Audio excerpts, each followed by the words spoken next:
Bonjour, et ben, merci beaucoup de nous avoir conviés. Et donc, je vais essayer de partager mon écran pour vous donner quelques généralités sur donc, le syndrome d'Angelman. Est-ce que vous voyez mon écran? Moi, j'avais une réunion hein, comme télé, donc il faut que je Ah, participe. Se fosse un bricote pour une chaton, je pense qu'il faut sur est-ce que vous voyez Oui, mon oui, écran? pas Oui. de problème, on voit votre Ah, écran, bien sûr. voilà. Donc, je vais juste faire donc une brève introduction, puisque voilà, juste pour ceux qui ne seraient pas familiers avec le syndrome d'Angelman, donc une introduction générale, et puis les aspects comportementaux, et puis la prise en charge somatique, comme vous l'avez annoncé, et une discussion générale. Donc, le syndrome d'Angelman, il a été décrit il y a plus de 50 ans, puisque la description initiale avait été faite par le docteur Harry Angelman, qui a donné son nom au syndrome, qui était pédiatre, un pédiatre anglais, et c'était en 1965. Et ça avait été décrit comme le poupette syndrome, le syndrome de la poupée, en rapport avec un tableau d'un peintre italien. Et donc, la description initiale était en fait à propos de 3 enfants qui avaient une déficience intellectuelle, quelques particularités morphologiques avec ce visage donc très joyeux, des petits troubles de l'équilibre en rapport avec une ataxie et puis une hypotonie.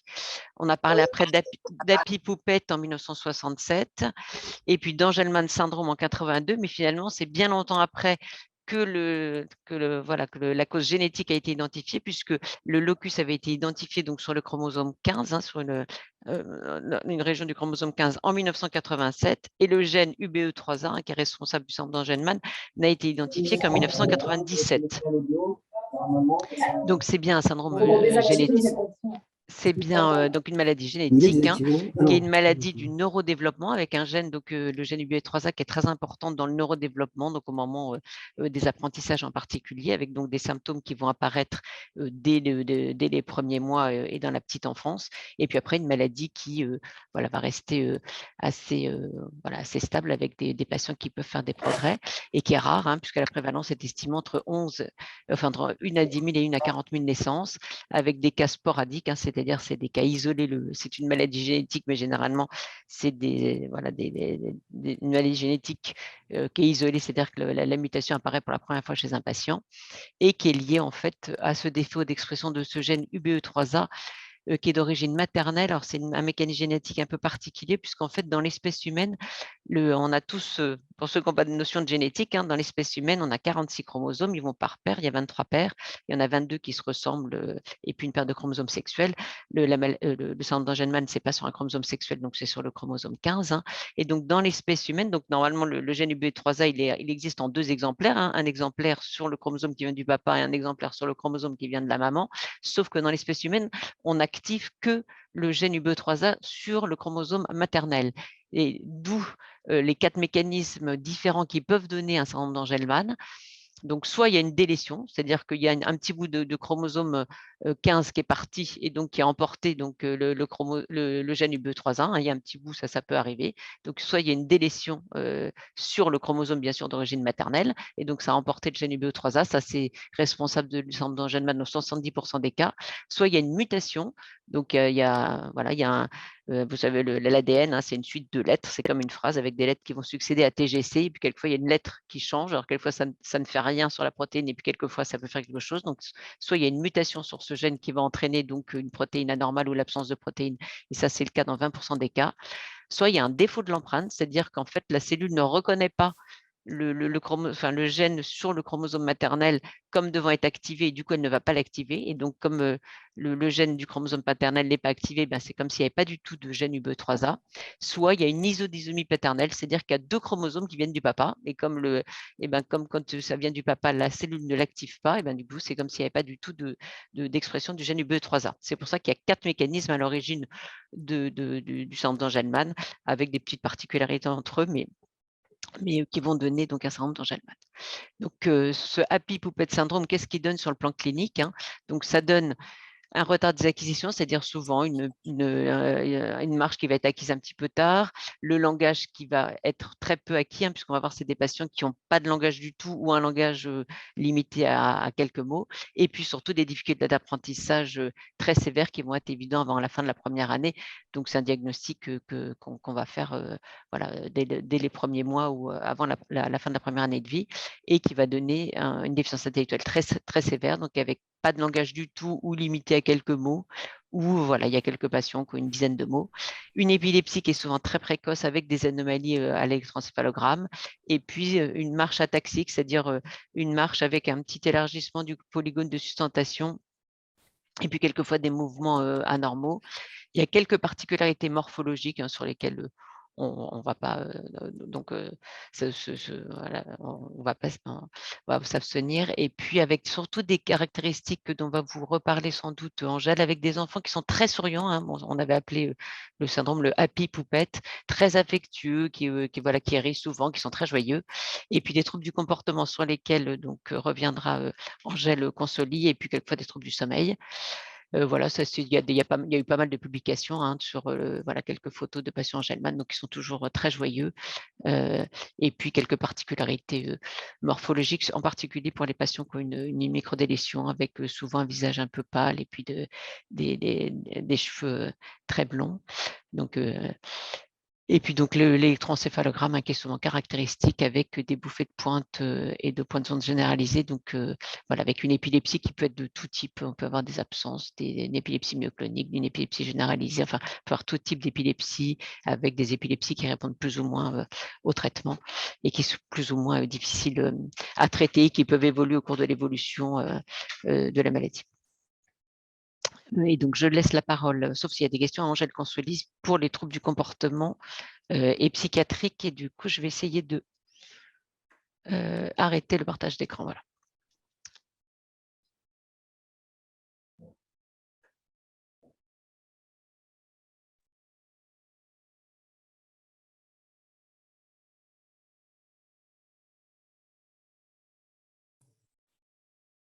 C'est bon? Est-ce que vous m'entendez? Oui. Et pas de Oui. problème, on vous entend. Ok, très bien. Donc, merci beaucoup pour cette invitation et je suis ravie de participer à ce webinaire. Alors, je ne sais pas exactement comment est constitué le public, mais j'imagine qu'il y a des gens qui connaissent très bien le syndrome et peut-être des familles. Et je m'excuse si je suis maladroite parce que sans doute je ne le connais pas aussi bien que vous. Et puis peut-être d'autres personnes qui le connaissent beaucoup moins bien et j'espère leur apporter quelques informations qui pourraient être utiles pour la prise en charge. Donc, je suis psychiatre d'enfants et d'adolescents, même si je vois aussi quelques adultes. Et je travaille dans le service de psychiatrie de l'enfant et de l'adolescent à la Pitié-Salpêtrière et je travaille dans le service de notre centre référent maladies rares à expression psychiatrique. Voilà, qui a un centre et il y en a d'autres sites en France qui est amené. Au départ, la demande qui émanait du ministère était de prendre en charge tous les troubles du comportement chez des personnes avec syndrome génétique rare, anomalie génétique. Voilà, on voit que les choses sont un peu plus complexes et subtiles que ça et que troubles du comportement, ça ne veut pas dire grand-chose. Alors, mais notre particularité, c'est qu'on ne travaille pas sur un syndrome et une maladie rare, mais tout un ensemble. Voilà, donc on ne connaît pas tous les syndromes sur le bout des doigts, mais on est amené, il y a des choses quand même communes qu'on peut partager, surtout sur les aspects développementaux et psychiatriques dans ces maladies. Alors, donc voilà notre centre référent. Ce qui est important de vous dire, c'est que c'est multi-entrée, que les patients peuvent venir d'eux-mêmes avec leur famille, mais aussi être adressés par un certain nombre de collègues avec qui on essaye de faire du lien et de travailler au mieux ensemble. Voilà, on est rattaché à la filière donc déficience que vous connaissez et je vous mets aussi le site web du service où vous pouvez trouver un certain nombre de choses et de publications.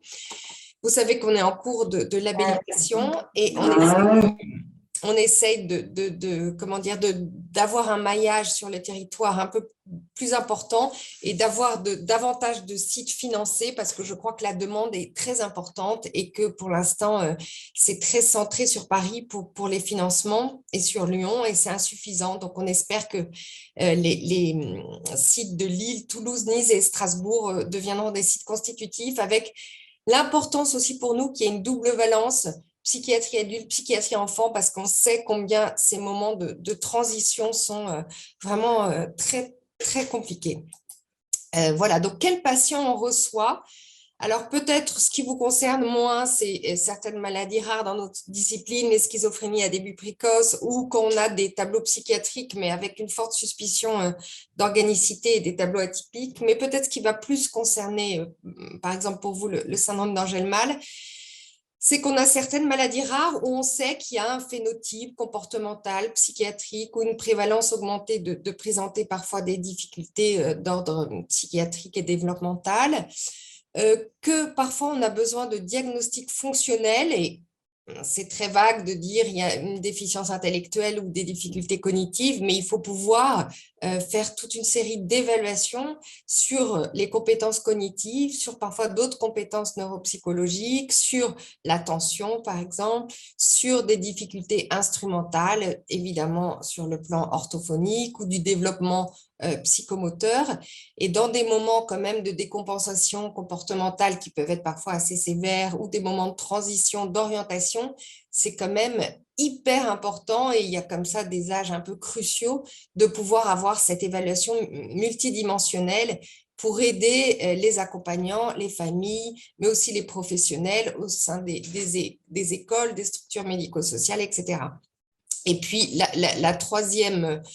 le troisième cadre, c'est des comportements défis, des décompensations comportementales. Ça regroupe beaucoup de choses et de pouvoir analyser ces comportements et essayer de les prendre en charge au mieux, bien qu'il faille rester, à mon sens, très humble parce que c'est quand même parfois des situations très difficiles où il y a des choses intriquées et il n'y a pas une seule réponse unique. Alors, sur le plan du phénotype comportemental dans le syndrome d'Angelman, comme Perrine en a parlé, la Happy Puppet, le sourire est habituel avec une apparence joyeuse dès les premiers mois de vie, qui est très caractéristique de ces jeunes enfants, avec des rires facilement provoqués et aussi une forme un peu d'excitabilité, de gestes stéréotypés dans ces moments d'excitabilité qui est tout à fait particulière, avec une tendance à porter beaucoup les objets à la bouche, ingérer des objets,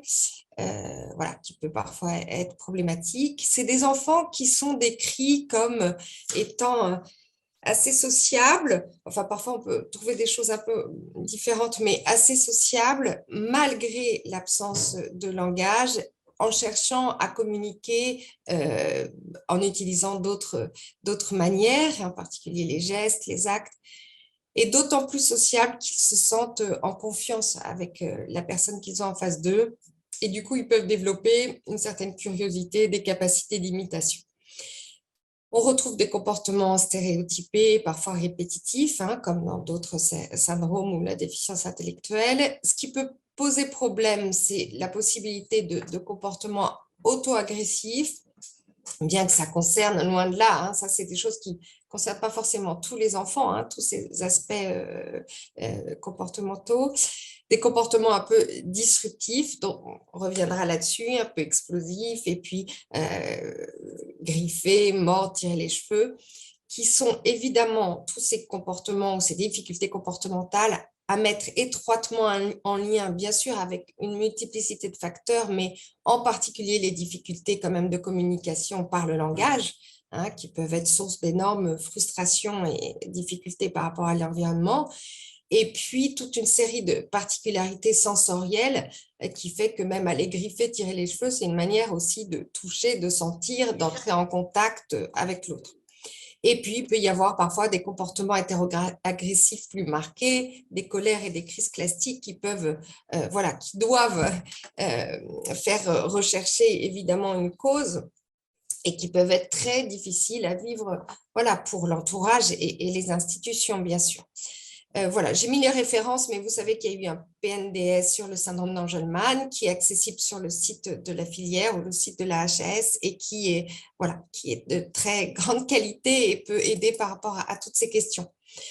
Alors, sur les aspects neurodéveloppementaux, psychiatriques et plus neurodéveloppementaux, Perrine aussi en a dit un mot, mais on retrouve une déficience intellectuelle qui est en général de moyenne à sévère, qui peut être hétérogène. Il peut y avoir des compétences dans certains domaines, moins dans d'autres, qui est parfois difficile à évaluer du fait de l'absence de langage, qui peut s'évaluer avec la famille, l'entourage, les éducateurs. Et il peut y avoir parfois une dissociation qu'on n'a pas fait l'évaluation du fait de l'absence de langage entre certaines capacités, en particulier pour le langage, même s'il est très majoritairement peu ou très peu présent. Il semble qu'il y ait quand même des compétences réceptives qui sont toujours meilleures que les compétences expressives et qu'il y ait d'autres stratégies de compensation pour la communication. Ça, vous l'avez bien compris. Et il est très important, très tôt, de mettre en place avec l'ensemble des intervenants et de l'environnement et des proches une communication augmentée et alternative avec des supports. Voilà, et il faut du temps, de la patience pour que ça puisse être efficient. Il y a des grandes difficultés sur le plan psychomoteur, hein, du fait de la marche ataxique et aussi d'un certain nombre de particularités. Et on retrouve fréquemment un retard dans le développement psychomoteur, des troubles de la coordination. Il y a cette particularité d'hypotonie du tronc et d'hypertonie des membres et des extrémités, et parfois des mouvements anormaux, des tremblements, enfin des choses qui voilà, sont aussi très, très importantes à prendre en compte, et des particularités sensorielles, et j'y reviendrai. Sont décrits aussi des troubles de l'attention et une hyperkinésie, hein, surtout dans l'enfance. Alors, qui parfois ne regroupent pas forcément tous les critères du TDAH, mais qui sont quand même largement décrites, et des traits autistiques, hein, même si voilà, l'absence de langage rend parfois les évaluations encore une fois difficiles, mais certaines études décrivent une prévalence d'à peu près un enfant sur 3 avec un trouble du spectre autistique. Voilà, et encore une fois, je crois qu'il y a des troubles du comportement qui sont vraiment à mettre en lien avec les difficultés communicationnelles et sensorielles. Et dans la majeure partie des cas, les patients cherchent à communiquer et à entrer en contact, malgré effectivement certains traits autistiques, et qui sont à prendre en compte et qui peuvent aider à l'accompagnement et à permettre un développement le meilleur possible. Alors, peut-être j'ai mis là dans les aspects plus psychiatriques, mais bon, on peut les classer aussi dans le neurodéveloppement et dans le phénotype, comme les troubles du sommeil, mais il n'y a pas énormément d'études et les données, on n'a pas énormément de données. Il y a une chose qui est importante quand même, c'est que tout changement comportemental, toute décompensation comportementale, exacerbation de troubles du sommeil, même s'il y en a, c'est très fréquent, mais doit toujours faire rechercher évidemment une épilepsie associée. Et ça, c'est très important. On retrouve des troubles anxieux, hein, qui sont rapportés. Vous savez, des troubles obsessionnels compulsifs, une anxiété de séparation, anxiété généralisée. Enfin, il y a tout un panel, hein, de troubles anxieux, mais c'est en général des enfants très sensibles au changement, très sensibles à leur entourage, très sensibles à l'importance des repères et de la confiance qu'ils peuvent avoir en certaines personnes, mais l'anxiété peut être très prédominante. Des troubles du sommeil, hein, bon, on a décrit des troubles du rythme circadien, syndrome de retard de phase, donc ça donne une difficulté quand même à s'endormir, une réduction importante du temps de sommeil, des phases d'éveil prolongées. Même si ça peut s'améliorer au fil du temps, on sait que ça a un impact majeur pour le jeune lui-même, et pour l'attention, pour l'irritabilité, pour les apprentissages, et un impact majeur sur l'ensemble de la famille et de sa qualité de vie. Et donc, c'est très important d'essayer d'arriver à trouver quand même des solutions. Quelques études montrent l'efficacité de la mélatonine, mais il peut y avoir aussi d'autres alternatives thérapeutiques. Et bien sûr, les règles hygiéno-diététiques, ça c'est important, mais souvent une aide médicamenteuse peut être nécessaire. Alors, concernant le développement sensorimoteur et l'intégration sensorielle, alors je ne vais pas entrer dans les détails et je vous renvoie à cette présentation qui avait déjà fait pour l'association et dans le cadre de la filière, le docteur Cravero, très intéressante, mais voilà, on travaille beaucoup avec des bilans sensorimoteurs et les axes de développement qui ont été décrits par Bullinger et qui conçoit ce développement sensorimoteur dans une perspective avec une suite d'étapes qui s'emboîtent en suivant un axe céphalocaudal. Et cette constitution de l'axe corporel, elle va mettre en lien, comme vous voyez dans le tableau, des acquisitions posturales, mais aussi les coordinations sensorimotrices et des notions spatiales. Cet axe corporel, ça va être un appui postural, mais aussi un appui représentatif, un appui qui permet aussi le développement de toute la dimension émotionnelle. Et en pratique, parce que ces bilans sensorimoteurs, parce que ça peut paraître comme ça un peu théorique, ça permet quand même de penser un certain nombre de choses dans la prise en charge au quotidienne de ces jeunes, de penser l'installation, de réfléchir à certains appuis, hein, et j'insiste sur le fait qu'il y a cette hypotonie axiale et cette hypertonie des membres, peut permettre des mises en forme corporelle et prendre en compte évidemment les éléments et les stimulations de l'environnement. Mais vous voyez, alors ça, c'est des images de patients hospitalisés, donc vraiment dans des décompensations sévères, mais vous voyez qu'on peut utiliser pour soutenir l'arrière-fond et un buste hypotonique, de ce type de fauteuil, en mettant bien les pieds posés sur le sol, ou alors des positions d'enroulement sur le lit. Là, vous voyez le jeune homme, et d'ailleurs, il est plus souriant, même si on ne voit pas bien sur la photo, il regarde l'interlocuteur alors que son corps est plus dans une position d'enroulement. Vous voyez qu'on utilise des sacs à danse pour permettre de réfléchir sur la proprioception.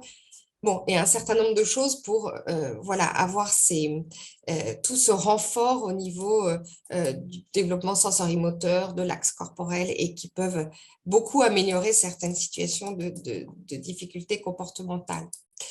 Sur le plan de l'intégration sensorielle, c'est vrai que dans le champ des troubles du neurodéveloppement, ça s'est énormément développé. Hein, on peut utiliser une échelle qui s'appelle le profil sensoriel de Dune.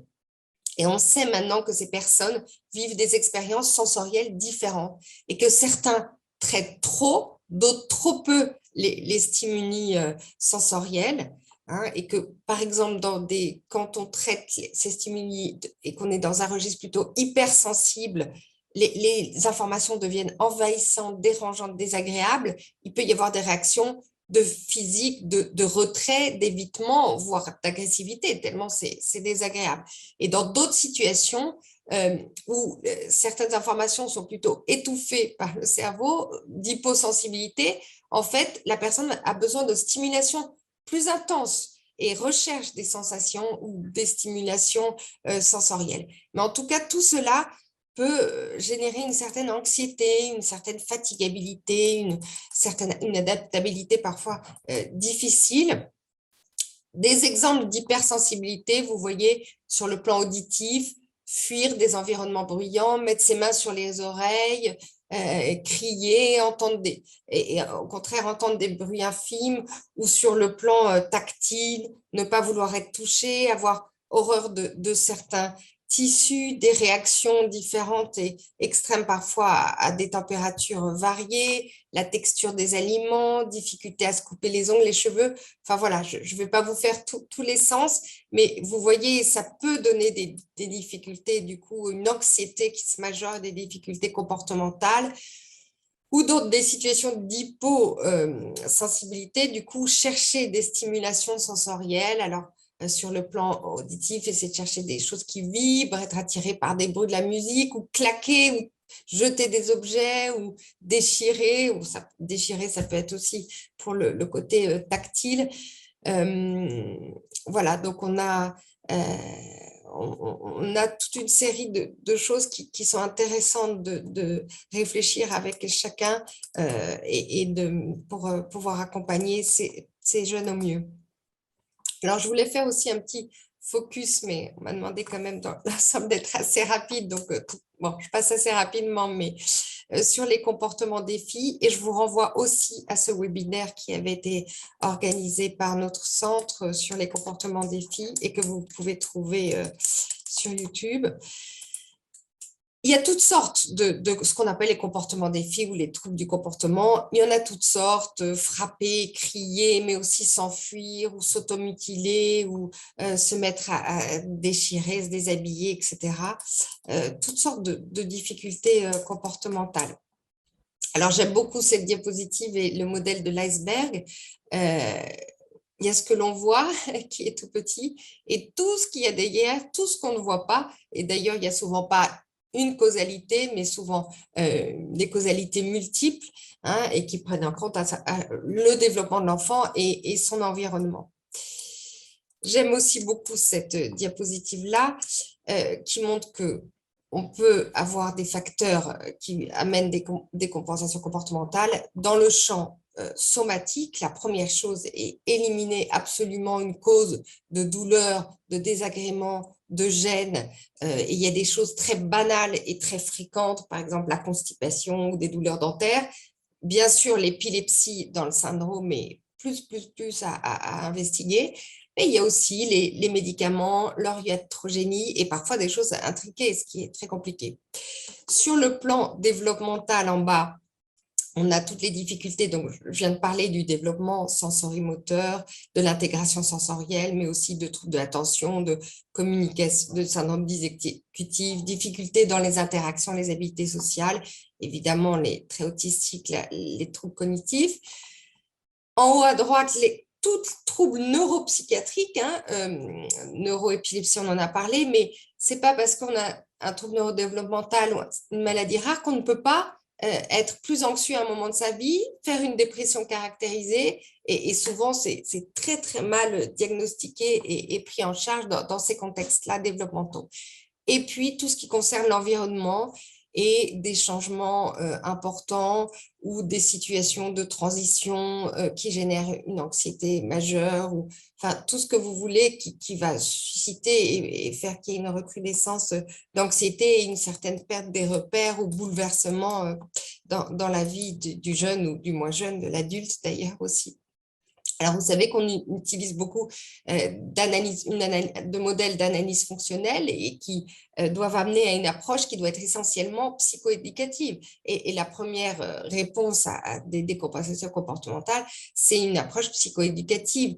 Et on travaille toujours sur le contexte, ce qui se passe avant le trouble du comportement, ce qui va le favoriser, quel est ce trouble du comportement, et bien sûr sur les conséquences, ce qui va se passer après, pour l'environnement, pour la personne. Bon, alors de manière très caricaturale, un enfant qui va se mettre à faire une crise dans un supermarché pour avoir un bonbon, quelque chose à manger, et ben peut-être que la conséquence, ça va être pour soulager, pour éviter le regard des autres, pour qu'il s'arrête de crier, pour qu'il se calme, de répondre à cette demande. Et voilà, ce qui fait que ça pérennise un comportement, entre guillemets, déviant. Voilà, c'est très caricatural et en général, c'est beaucoup plus complexe, vous le savez, mais quand même, c'est ça le principe. On utilise un certain nombre d'échelles et de questionnaires standardisés maintenant ou d'échelles d'analyse comportementale qui peuvent être aidées par rapport à voir qu'est-ce qu'il y a dessous cet iceberg. Sur le plan, alors, j'insiste bien, la première réponse est psycho-éducative, comportementale, etc. Et puis, il y a des situations où on a besoin, à un moment, il faut toujours que ça soit temporaire et toujours se re-questionner de traitements médicamenteux. Et alors, ceux qui sont largement prescrits, mais on pourra en discuter, sont quand même les antipsychotiques, bien qu'il y ait très peu de recommandations, de consensus, et que finalement, ça reste très prescripteur dépendant. Ça va plutôt agir sur un comportement cible qu'un vrai diagnostic psychiatrique. Et en général, dans les troubles du comportement, il y a quand même une augmentation de la prescription des antipsychotiques, bien que ça diminue dans l'ensemble des troubles en psychiatrie. Il y a dans la déficience intellectuelle et les troubles du comportement surtout deux molécules qui ont l'AMM, enfin, une seule en France, c'est la risperidone, et aux États-Unis, on a d'autres molécules, l'aripiprazole, la Abilify, la risperidone, l'olanzapine, bon, dans cette indication-là. En sachant qu'ils ont un peu des profils différents d'effets secondaires, et surtout, ce qui est important, mais c'est que dans les syndromes génétiques rares, et souvent c'est difficile pour les psychiatres quand on n'a pas l'habitude, mais il faut prescrire des doses vraiment toutes petites et très faibles, encore plus faibles que faibles, pour commencer ce type de traitement. Et souvent, il y a quand même une très mauvaise tolérance. Et de toute manière, en règle générale, la population pédiatrique est beaucoup plus exposée à la survenue d'effets indésirables, en particulier métaboliques, neuromusculaires Et c'est vrai que les effets sédatifs qu'on peut voir et vu les difficultés en plus psychomotrices dans le syndrome d'Angelman sont tout à fait à prendre en compte. Et parfois, peut-être la réponse est un peu trop systématiquement celle d'un antipsychotique, même si ça peut aider dans certaines situations. Et parfois, on oublie un peu d'autres traitements qui peuvent être mieux tolérés et qui peuvent parfois beaucoup aider, en particulier sur la dimension anxieuse, en particulier les antidépresseurs des nouvelles générations ou parfois les antihistaminiques comme la Tarax. Mais j'insiste sur les antidépresseurs pour l'anxiété. Ça peut être tout à fait efficient. Alors, en conclusion, et comme ça, je laisserai aussi un peu le temps pour la discussion, j'insiste sur le fait que la première réponse à des difficultés comportementales ne doit pas être médicamenteuse, elle doit être une approche psychoéducative avec une analyse fonctionnelle assez fine. Voilà, même si c'est parfois difficile parce que complexe, multifactoriel. Bon, il est indispensable, mais ça, je crois que maintenant, tout le monde s'est bien entré dans la culture de rechercher absolument une pathologie organique douloureuse et de s'acharner parfois parce que, souvent, quand on a l'étiquette comportement et on est dans un registre de difficultés, déficience intellectuelle, on se dit, on met ça sur le tableau de la déficience et bon. Je recherchais aussi une pathologie psychiatrique surajoutée. Donc, on peut faire un épisode dépressif et avoir besoin qu'il soit pris en charge et traité. On appelle ça le phénomène d'ombrage, quand la difficulté à reconnaître chez les patients neurodéveloppementaux, on va dire, un trouble anxieux, une dépression ou un épisode psychotique aigu. Voilà. On va moins bien diagnostiquer un trouble psychiatrique associé. Et ça c'est évident, prendre en compte toutes les particularités développementales. Je pense très fortement au langage, je pense très fortement à l'aspect psychomoteur et corporel qui est essentiel et toutes les modifications éventuelles de l'environnement, même si parfois elles paraissent anodines ou infimes, mais qui peuvent avoir un impact très, très important. Les troubles du sommeil, c'est important d'essayer de les prendre en charge et de les traiter au mieux parce que ça a un impact sur l'irritabilité, les apprentissages et l'attention, hein, et la famille aussi, hein, parce que quand on est épuisé et qu'on est aidant, qu'on accompagne, qu'on a un enfant, ça rend les choses très compliquées pour tout le monde, quelles que soient les difficultés. Et que les deux piliers de la prise en charge qui doivent être mis en place tôt et qui doivent se poursuivre dans le temps et dans une continuité, c'est les prises en charge évidemment orthophoniques, même si aujourd'hui je me suis plus axée sur la psychomotricité et psychomotrice. Et voilà, encore une fois, je vous renvoie au PNBS pour les professionnels et voilà, je vous remercie de votre attention et désolée d'avoir été un peu vite, mais voilà, on voulait garder un temps de discussion. Merci. Bonjour, excusez-nous. Je ne sais pas si on m'entend. Oui. Bonjour, je suis Diane Marté, je suis neuropsychologue à l'Institut Jérôme Lejeune et j'avais juste 2 petites questions à vous poser. Est-ce qu'éventuellement vous pourriez mettre à nouveau la slide sur les comportements des filles, leur évaluation ? S'il vous plaît, parce qu'on est passé un petit peu vite et je n'ai pas eu le temps de tout lire. Super, merci beaucoup. Et vous avez au tout début parlé de tests que vous utilisez à la consultation, de tests neuropsy. Est-ce que vous sauriez éventuellement desquels il s'agit ? Alors, par exemple, c'est-à-dire pour évaluer, qu'est-ce que vous souhaitez évaluer? Cette question, elle est pour quelle… Voilà, vous avez parlé de l'attention et vous avez parlé de certains troubles cognitifs. Vous avez dit que l'évaluation n'était pas toujours facile. Ouais. Est-ce que vous savez ce que vous… Je pense que nos neuropsychologues, là, on utilise principalement des PEP, des Vineland, effectivement des choses qui sont plutôt à faire avec les éducateurs, avec l'entourage. Après, on peut utiliser des échelles sur les dimensions autistiques, hein, pour confirmer ou pas des difficultés dans ce champ-là.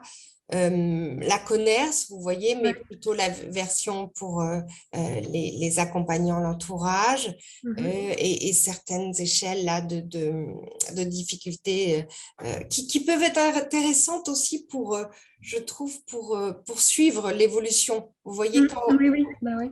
quand on met en place voilà, des mesures, des réponses psychoéducatives ou même des réponses parfois médicamenteuses, ça peut permettre de voir comment les choses évoluent. Parce que parfois, quand on est dedans et soi-même pris, voilà. Après, si vous voulez plus, je peux vous mettre en lien avec des neuropsychologues parce que peut-être elle sera mieux. C'est vrai? Ça serait possible? Ah oui, oui, tout à fait, oui. Ah ben super. Je sais pas comment on peut faire ça. On va échanger nos mails alors. Et voilà, ok. Merci beaucoup.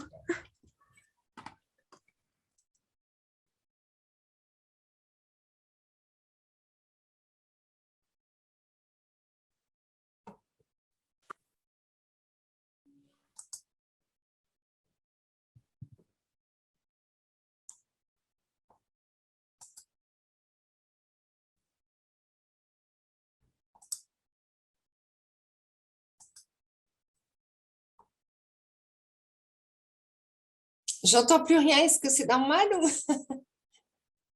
Ah oui, c'est juste que c'est bon, c'est bon.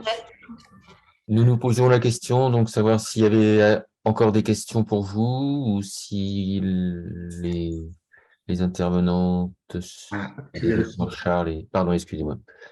Allez-y.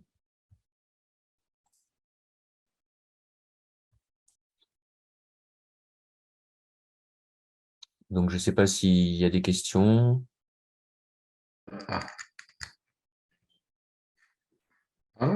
Oui, bonjour. Vous m'entendez? Oui, je suis la maman d'un garçon de 24 ans. Et donc, il est en foyer d'accueil médicalisé depuis presque un an. Et la dose de Risperdal a été augmentée par rapport à ses troubles de comportement qu'il a toujours eu d'ailleurs depuis tout jeune. Et donc, il est à 2,5 mg 2 fois par jour. Le généticien avait demandé d'arrêter, mais le médecin a réaugmenté cette dose. Donc, sachant que les troubles du comportement sont pas moindres, hein. En fait, voilà, c'est quand il est frustré ou quand voilà. Mais voilà, donc ça le fait grossir aussi. Donc, je trouvais que c'était un petit peu élevé. Donc, je ne sais pas ce que vous en pensez par rapport à ce que vous avez dit sur le Risperdal, en fait. Alors, je pense que c'est difficile de répondre sans avoir connaissance effectivement voilà, de l'ensemble de la situation et d'avoir cette analyse de ces difficultés comportementales, dans quel contexte, à quel moment de la journée, qu'est-ce qui sous-tend ça, etc., etc. Je comprends que vous vous posiez la question parce que c'est pas rien, 5 mg de Risperdal. Surtout si vous avez l'impression que finalement, ça n'a pas tellement amené d'amélioration sur le plan de sa difficulté, de son intolérance plutôt frustration. Et vous habitez dans quelle région? Charente, près de Cognac. Il est suivi sur Bordeaux par le professeur Goisé. D'accord. Mais il n'est pas suivi par un psychiatre ou pédopsychiatre? Non. Non. Mais qui a mis le Risperdal? Ah oui, c'est le médecin. Voilà, en fait, il l'a eu, il était très jeune. Hein. Ça a été mis par Bordeaux au début, oui, voilà. Et puis après, bon, on est monté à 1,5, on est redescendu à 1, ils ont essayé de l'enlever. Suite à, il y a aussi un neuropédiatre qui le suit encore. Hein, peut-être vous pouvez, je veux bien qu'on vous donne mon mail aussi, oui. Pour voir, vous voyez, alors, on n'a pas de centre à Bordeaux, mais voilà, pour voir ce qu'on peut organiser avec un centre, un site constitutif, peut-être mes collègues à Paris qui s'occupent des adultes, ça peut valoir la peine si vous avez la possibilité de vous déplacer, de demander un avis voilà, dans un de nos centres et que du coup on puisse se mettre en lien avec le psychiatre de la structure. Ça peut, voilà, c'est un travail qu'on fait, même si c'est un peu compliqué à organiser, etc. Mais ça peut être possible, envisageable. Oui, moi, ça me gêne pas de me déplacer, pas du tout. Ok. Bon, mais je vous remercie beaucoup.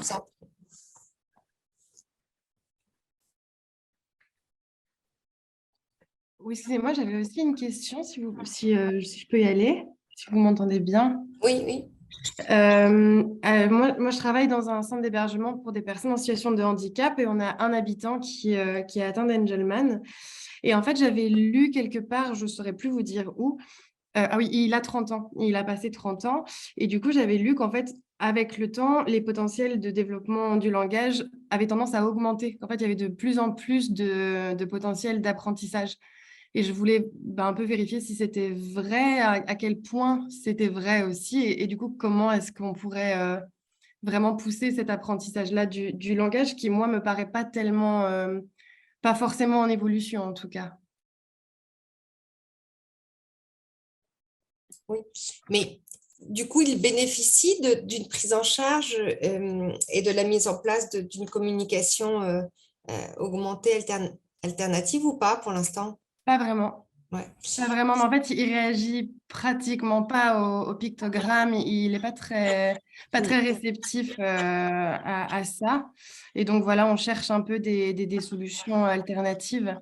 Mais visuellement, en tout cas, ça n'a pas l'air. Les stimuli visuels n'ont pas tellement l'air de le toucher, quoi. Ouais. Après, ce qu'on dit souvent, mais de la même manière, je peux vous mettre aussi en contact avec une collègue orthophoniste du service, mais c'est que parfois, il faut beaucoup de temps et de patience. Enfin, voilà, si d'autres des intervenants veulent répondre, mais et il ne faut pas se décourager voilà, parce que probablement que enfin, je ne sais pas si ça fait 10 ans qu'on essaye de la mettre en place, voilà.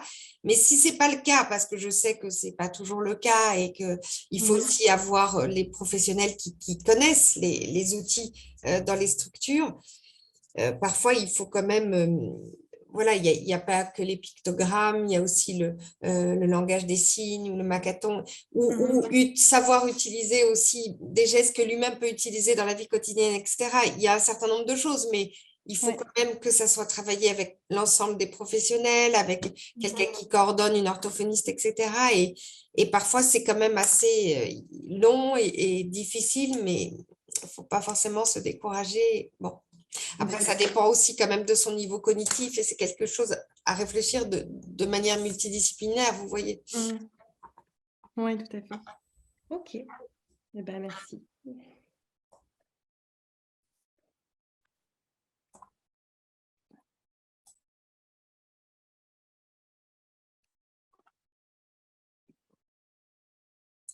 Je crois qu'on peut laisser mes collègues prendre la suite parce que sinon, on va être un peu juste point de vue timing.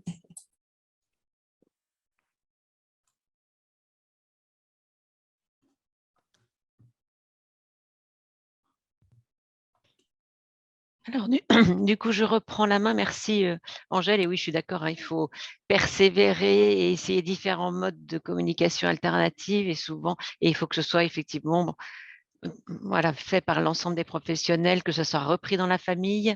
Mais voilà, voilà, quelquefois, on est surpris quand même des résultats et voilà, à force de persévérance, on arrive à développer un outil de communication adapté. Alors, je vais essayer de repartager mon écran. Vous me dites si… Alors…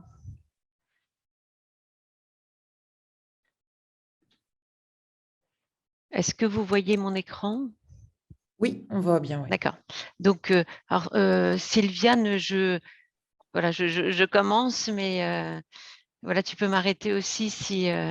voilà, moi, je vais voilà, dire comment ce qu'on a développé donc, en région parisienne et en particulier à la Salpêtrière pour le suivi somatique des patients en situation de handicap intellectuel, hein, voilà, tous les patients qu'on voit. Donc, moi, je ne m'étais pas représentée, mais il y avait une introduction générale. Hein. Moi, je suis neurologue de formation et donc je travaille au département de génétique, donc dans le cadre du centre de référence des déficiences intellectuelles de cause rare. Et on a monté dans le service depuis plus de 15 ans une consultation de déficience intellectuelle de l'adulte. Hein. Moi, je suis neurologue adulte, donc je m'occupe d'adultes, donc par définition des patients âgés de 15 ans et 3 mois et plus. Et donc, je m'occupe principalement de patients avec des pathologies du neurodéveloppement.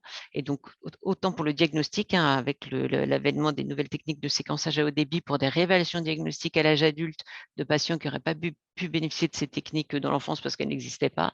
Et bien sûr, le suivi de ces patients.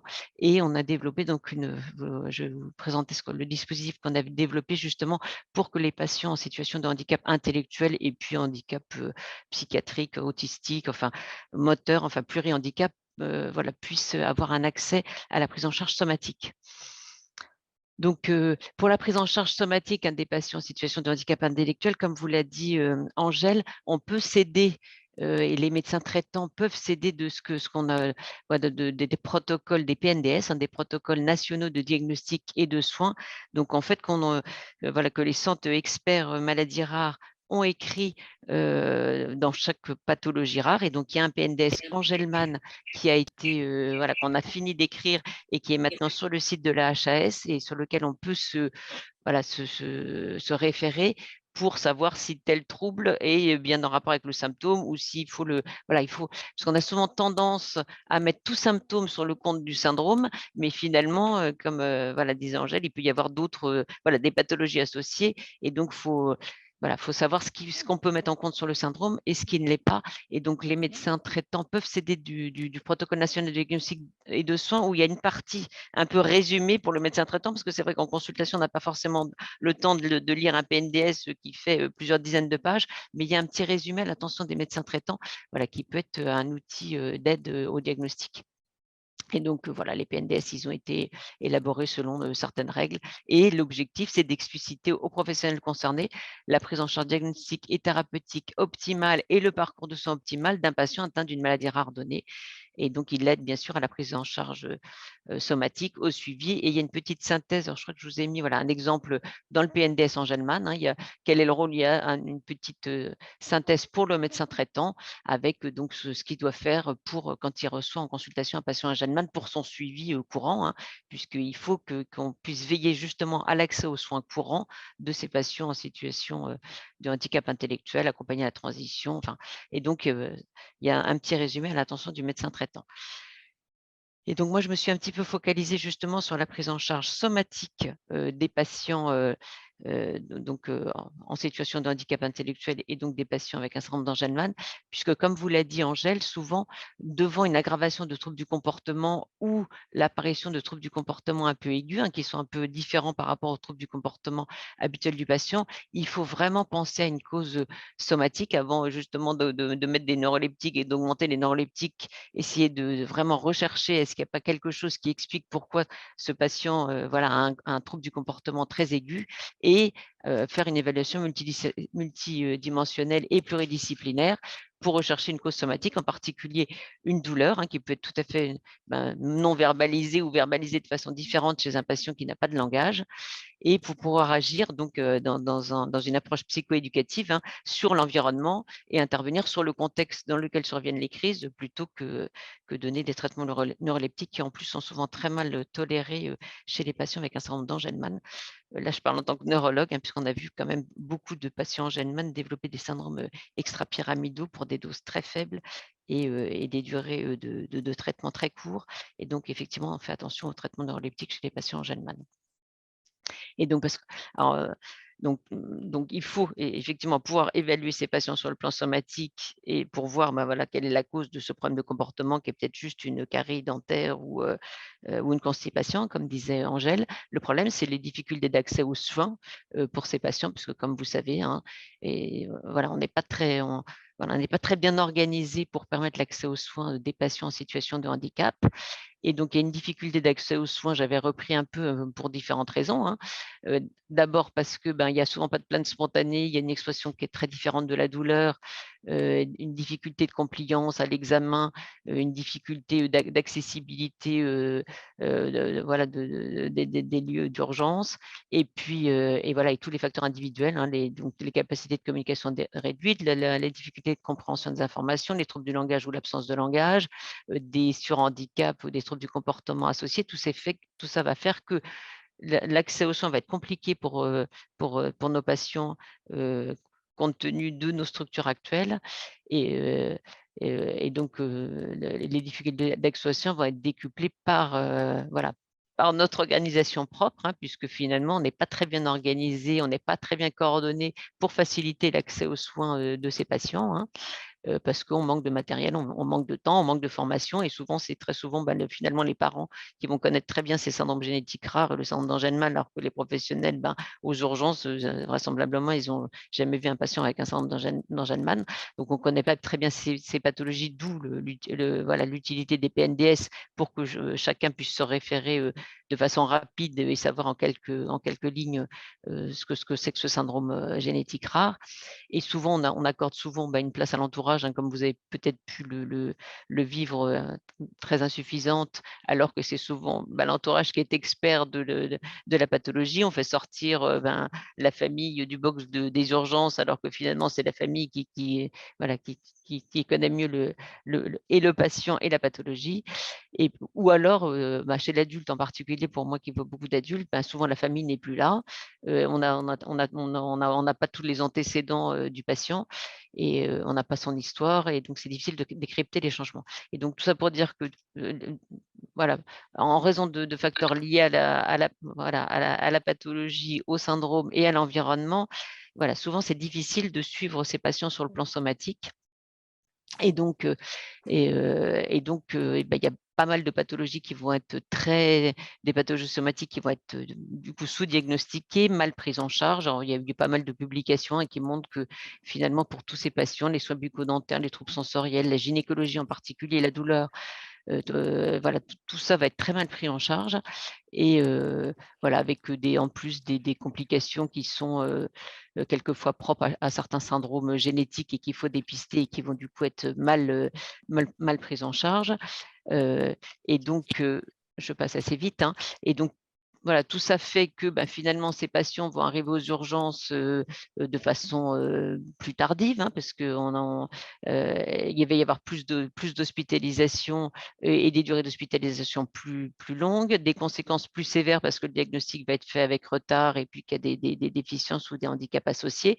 Et du coup, ça va voilà, aboutir à un surcoût des dépenses de santé. Et c'est vraiment du coup un enjeu de santé publique que les patientes en situation de handicap intellectuel avec troubles du spectre autistique ou non puissent avoir un accès à la santé et à la prise en charge somatique habituelle de toute personne. Il y a beaucoup de publications, je vous en ai mis qu'une seule, mais qui est de 2019, qui reprend l'importance de la prise en charge médicale des patients avec déficience intellectuelle et qui reprend chaque syndrome génétique, en fait, et avec ce qu'il faut rechercher, si c'est un syndrome de l'X fragile, si c'est un CNR, un syndrome de Rett, un syndrome d'Angelman, en fonction de chaque syndrome, qu'est-ce qu'il est important de surveiller. Donc ça peut être une aide en plus des PNDS. Et puis, il y a pas mal de littérature anglo-saxonne qui a montré qu'effectivement, faire des bilans médicaux systématiques chez les patients avec déficience intellectuelle et troubles du spectre autistique permettait de diagnostiquer des pathologies. Et par exemple, sur 5000 personnes avec une déficience intellectuelle, lors de bilans systématiques dans des centres ressources avec des personnes qui sont formées à la prise en charge de ces patients, donc ce qu'on appelle des case management, des coordonnateurs de parcours de soins et des référents de parcours de soins, et on pouvait diagnostiquer dans le cadre de ces bilans de santé systématiques jusqu'à 50 à 94% de pathologies, avec quelquefois même plusieurs pathologies par patient, 2 à 5 pathologies par patient, et des pathologies qui sont susceptibles d'action thérapeutique, hein, soit des pathologies tumorales, soit des pathologies cardiaques qui vont nécessiter par exemple la pose de pacemaker ou juste des actions de prévention, dépistage de troubles sensoriels, donc des vaccins, des soins dentaires. Donc, c'est vraiment très important. Oui, Perrine, ton oui. diaporama ne déroule pas. Ah, alors, vous allez me le dire, zut. Parce que je viens de demander si ça déroulait pour les autres personnes et manifestement non. Alors, je reprends le partage. Alors, attendez, c'est parce que du coup, j'ai demandé si on le voyait, mais du coup, c'est resté sur la première diapo. C'est ça? C'est resté sur le rôle du médecin traitant. Ah, alors attendez. On a bien suivi tout ce que tu disais, mais bon. Du coup, ah oui, c'est un peu embêtant. Alors, attendez. Là, ça déroule ou pas? Ou toujours non. pas? Moi, je vois toujours rôle du médecin traitant. Alors, qu'est-ce qui se passe? Alors, attendez, je recommence tout. Webinar, rôle du médecin traitant. Je remets en Alors, ça marchait tout à l'heure. Là, ça marche ou toujours pas? Non. Bon, alors je ne sais pas. Les participants peuvent voir. Je pense qu'il faut le mettre en mode diaporama. Bah, c'est ce que j'ai fait. Ah, Alors, attendez, je recommence. Il est en diaporama. Là, ça marche pas? Parce que Non. ce qui est bien, c'est que tout à l'heure, quand j'ai fait l'introduction, ça marchait. Oui. Alors, attendez, je recommence tout. Alors, je le ferme. Alors, écran, pourtant, j'ai écran partagé. Alors, écran.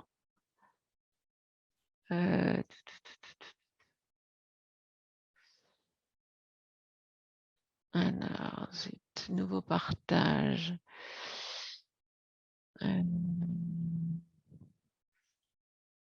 Alors, ça marche pas. Alors, attendez.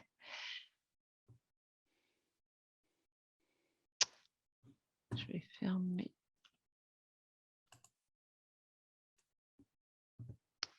Je vais le rouvrir et le fermer.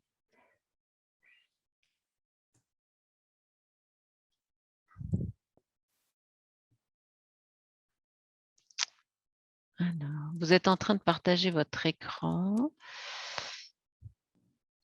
Alors.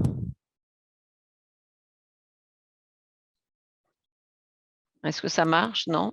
Oui, si c'est bon, c'est Ah, bien. c'est bon, d'accord. Alors, attendez, du coup, je passe tout. Bon, alors, on va passer vite. Rôle du médecin traitant, donc les troubles du comportement, les difficultés d'accès aux soins pour les facteurs de l'environnement ou personnel.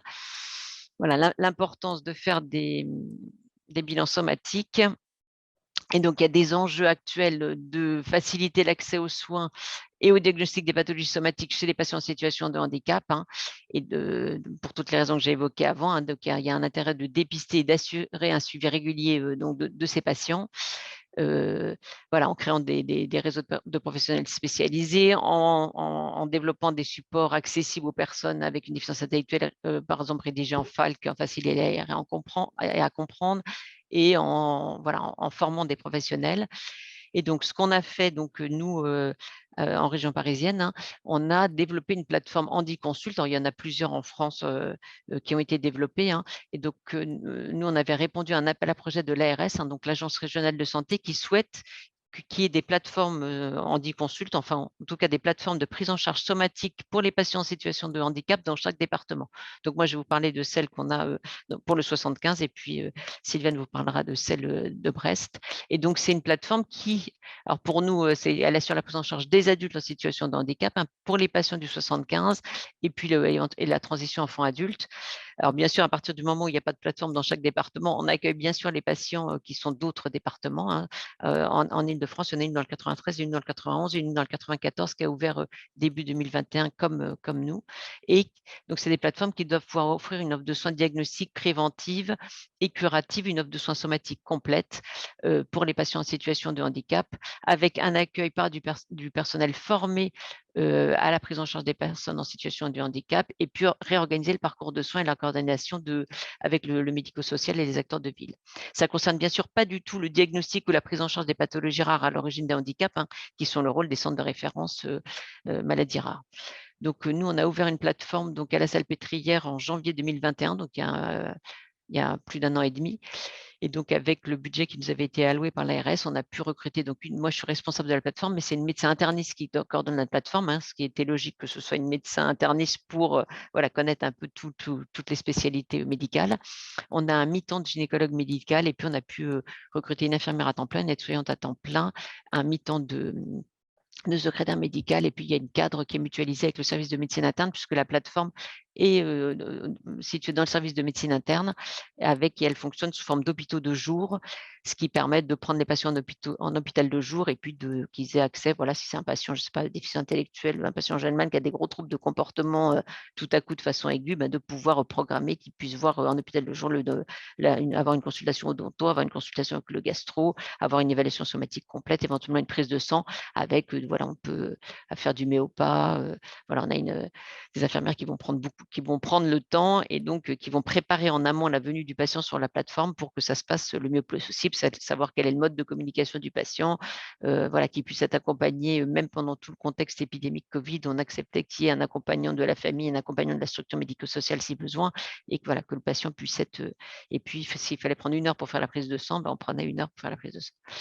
Donc, normalement, c'est pour les patients en situation de handicap du 75, mais on prend les patients d'Île-de-France et même de plus loin s'il n'y a pas de plateforme dans le département du patient.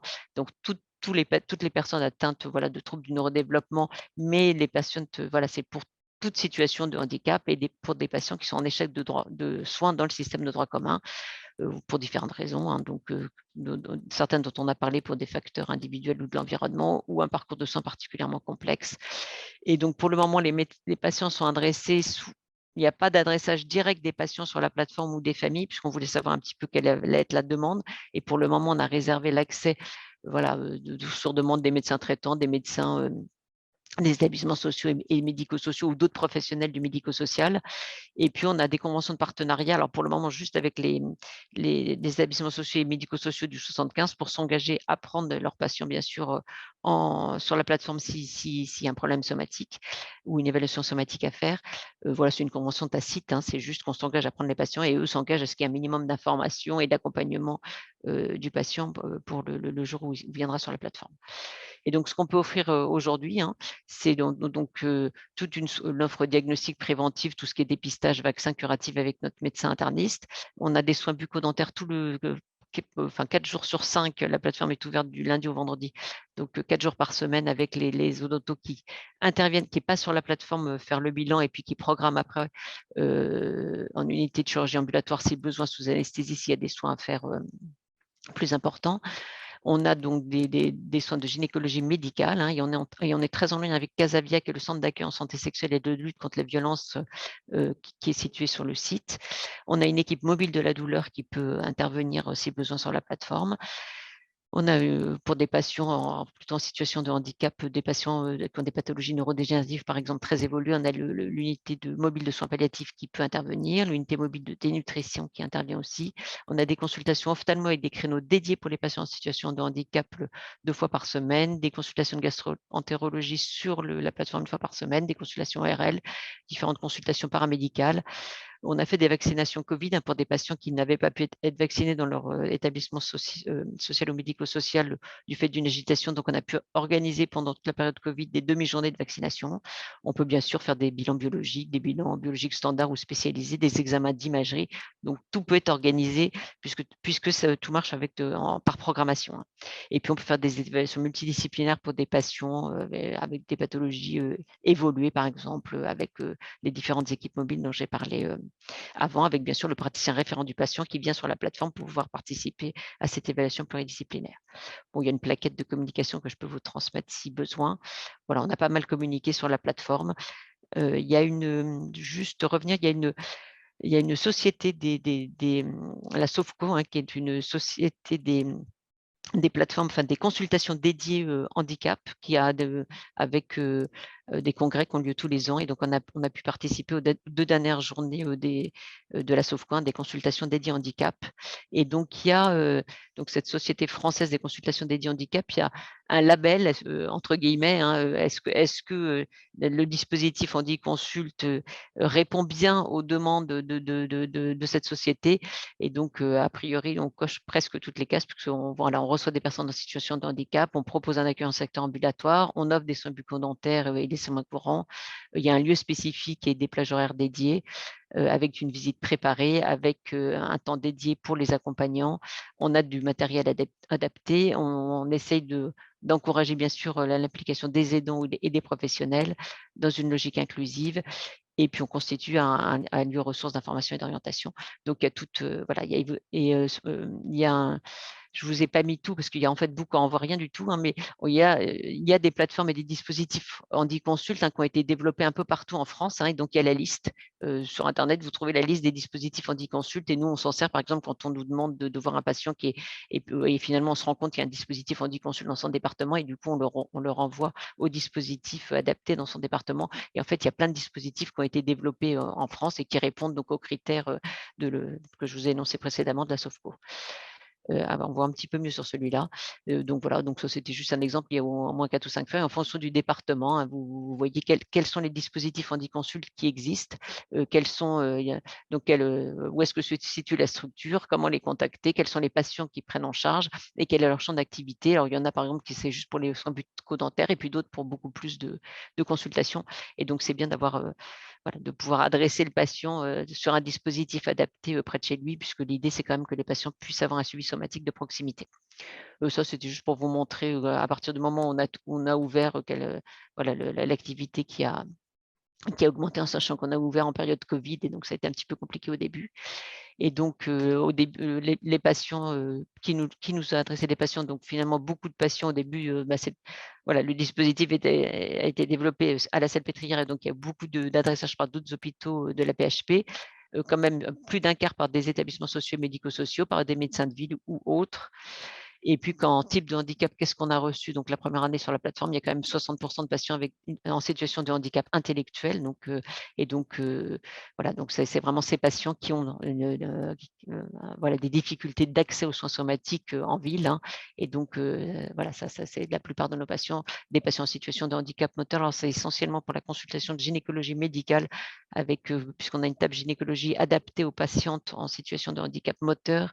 Et donc c'est ces patientes qui viennent sur la plateforme et puis d'autres types de déficiences sensorielles. Voilà, on travaille principalement en hôpital de jour puisqu'on s'est rendu compte que finalement, les patients qui ont besoin d'une évaluation somatique, souvent ils ont besoin de plusieurs consultations de spécialité, d'un bilan biologique, éventuellement d'un examen complémentaire. Et finalement, on les reçoit le plus souvent en hôpital de jour, mais il y a aussi des consultations dans un tiers des cas. C'est essentiellement pour la gynécologie médicale avec des patientes qui viennent juste pour la consultation de gynécologie médicale, puisque en ville, les cabinets ne sont pas forcément adaptés à des patientes en fauteuil roulant avec des tables gynécologiques qui ne sont pas adaptées. Et puis, il y a quelques téléconsultations qui sont surtout pour des rendus de résultats ou voilà, pour le suivi ultérieur du patient. Voilà, on avait juste fait un un questionnaire de satisfaction qu'on donne aux patients pour savoir voilà, si notre consultation s'ils trouvaient que la consultation était adaptée, la plateforme était adaptée à leur demande. Et on a à peu près 97% de patients qui sont satisfaits. Voilà, je m'arrête là. Voilà, juste, j'avais mis une petite conclusion. Hein, donc, les troubles somatiques en rapport avec la déficience intellectuelle, ils sont souvent plus sévères, hein, puisque le diagnostic va être tardif pour toutes les raisons qu'on a évoquées, avec des difficultés, en particulier des difficultés d'accès aux soins. Alors, il y a certaines étiologies où ils peuvent être spécifiques d'une étiologie, et donc, voilà, on s'aide des PNDS pour savoir s'il y a des complications spécifiques à un syndrome génétique rare. Il faut voilà, rester, et Angèle l'a bien dit aussi, voilà, savoir qu'un trouble de comportement peut être quelquefois la seule expression d'un trouble somatique et donc il faut voilà, faire des bilans somatiques devant un problème de comportement ou un comportement différent chez un patient déficient intellectuel qui n'a pas de langage. Et voilà, et il faut qu'on puisse, nous, optimiser le parcours de soins de nos patients en situation de handicap intellectuel et créer des plateformes ressources pour pouvoir prendre en charge de façon efficace ces patients. Et donc, je vais laisser la parole à Sylviane, et puis comme ça, j'arrête mon partage et pour qu'on puisse vous laisser un petit temps de discussion à la fin. Merci beaucoup. Merci Perrine. Merci aux organisateurs. Alors, je vais tenter de partager mon écran, effectivement. Hop là. Partager.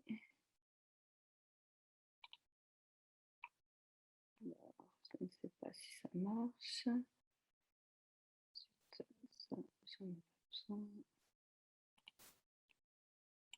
J'ai l'impression que ça ne marche pas. Alors, attendez, je recommence.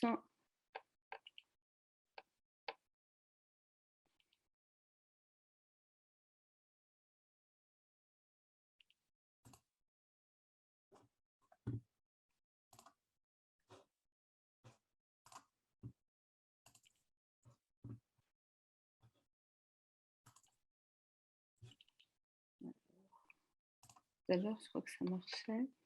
Sinon, si vous voulez, je peux le partager. Oui, je veux bien parce que je suis obligée de faire une configuration un peu qu'on appelle dégradée puisque le CHU de Brest a été avec un gros problème informatique et donc du coup… Pas de souci. Voilà, je veux bien que vous le mettiez, oui. Voilà, donc moi je vais vous présenter donc, le dispositif HandiAccès 29 et une particularité qui est le HandiBloc. Alors on est tout à fait dans la lignée de ce que vient de dire Perrine, c'est-à-dire faciliter l'accès aux soins aux personnes en situation de handicap. Moi je suis donc neuropédiatre, je suis responsable à Brest du centre de référence des troubles des apprentissages, du centre de référence des déficiences intellectuelles et polyhandicap. Et donc responsable aussi de Brest Santé Handicap, qui est un dispositif d'accès aux soins au niveau de la Bretagne, qui est piloté par, c'est à la demande de l'ARS, qui a effectivement aidé à la mise en place de consultations dédiées qu'on appelle, nous, non pas HandiConsult, mais HandiAccès. Il y en a une par département en Bretagne, c'est-à-dire qu'on a un HandiAccès 29, un HandiAccès 35, un 22, un 56. Alors, je vais vous expliquer les logos. Pourquoi? Parce que, non, on va revenir sur la première diapositive, merci. Donc, à côté du CHU de Brest, vous voyez la Fondation ILDIS. Alors, Fondation ILDIS, c'est une fondation donc, à but non lucratif qui héberge le service de rééducation et de réadaptation fonctionnelle de l'enfant. Et donc, il faut savoir que le Centre de référence des déficiences intellectuelles de Brest travaille en très étroite collaboration, bien sûr, avec les généticiens, mais aussi on a créé la Fondation universitaire du neurodéveloppement, la FUND, qui a un partenariat et des travaux communs avec l'équipe du SSR pédiatrique, qui est pilotée par le professeur Sylvain Brochard, et puis aussi avec la pédopsychiatrie, qui est pilotée par le professeur Guillaume Bronsard. Et donc, du coup, il y a ce lien avec la Fondation ILDIS, mais évidemment, les consultations, les dispositifs HandiAccès sont enfants et adultes. Et il faut savoir qu'à la Fondation ILDIS héberge aussi le PCPE, qui est le pôle de compétences et de prestations externalisées, donc en lien pour l'organisation des soins aussi pour les personnes en situation de handicap, qui héberge aussi la communauté 360, qui a comme objectif finalement de couvrir à 360 degrés, c'est-à-dire tous les champs qui sont pour l'amélioration des soins et de tout ce qui est le côté administratif, des liens MDPH, etc. pour les personnes en situation de handicap. Et on a aussi des liens privilégiés avec les CPTS, c'est-à-dire les communautés, c'est-à-dire le libéral en fait en clair. Et puis vous voyez aussi le logo de la charte Romain Jacob, puisque notre établissement, comme bien d'autres, ont signé cette charte qui s'engage aussi à faciliter l'accès aux soins des personnes en situation de handicap dans le respect de leur identité. Et puis, à chaque fois, et les deux dispositifs que je vais vous présenter ont comme volonté très forte de l'accès libre et adapté aux personnes vivant avec leur handicap et leurs proches aidants, et puis aussi obtenir, dans la mesure du possible, le consentement et l'adhésion aux soins de la personne en situation de handicap. On utilise, comme l'a dit tout à l'heure Perrine aussi, des outils, que ce soit Santé BD, des pictos, etc., pour cela. Diapositive suivante.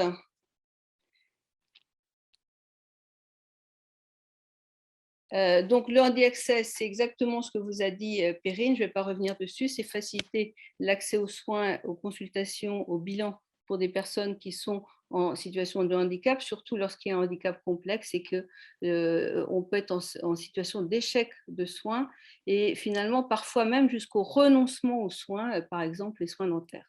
Diapositive suivante.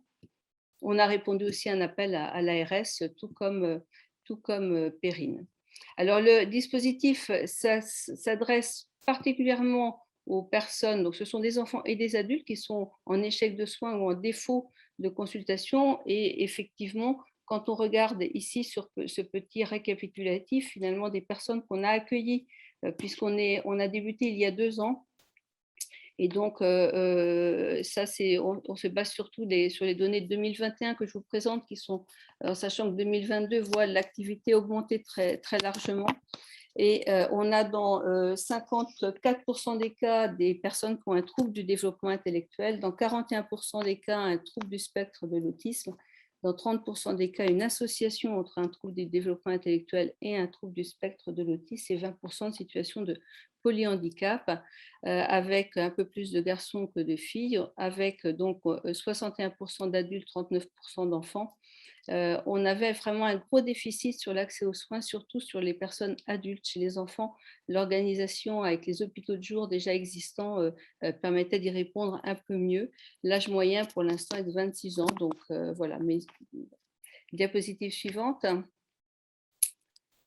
Donc, l'émission, on a un accueil téléphonique, évidemment. On évalue les demandes et là, il y a un médecin et une infirmière de coordination qui prennent la tâche des familles, des médecins traitants, des médecins des structures médico-sociales qui travaillent vraiment en réseau avec tous les acteurs du handicap, avec un rôle vraiment important du médecin traitant pour essayer d'orienter, accompagner le parcours du patient et lui permettre d'avoir un accès aux soins dont il a besoin, avec sur la diapositive suivante une structuration qui se fait en 3 niveaux. C'est-à-dire qu'on a sur un premier niveau, on essaie de trouver à proximité du patient des médecins traitants, des dentistes, des soignants, et on a l'aide pour ça du PCPE pour vraiment être au plus proche du domicile de la personne en situation de handicap. Sur le niveau 2, on va travailler, donc le handicap 29, vous l'avez bien compris, c'est tout le Finistère, donc on va aussi travailler avec des hôpitaux de proximité comme Landerneau, Carhaix, mais aussi des hôpitaux généraux comme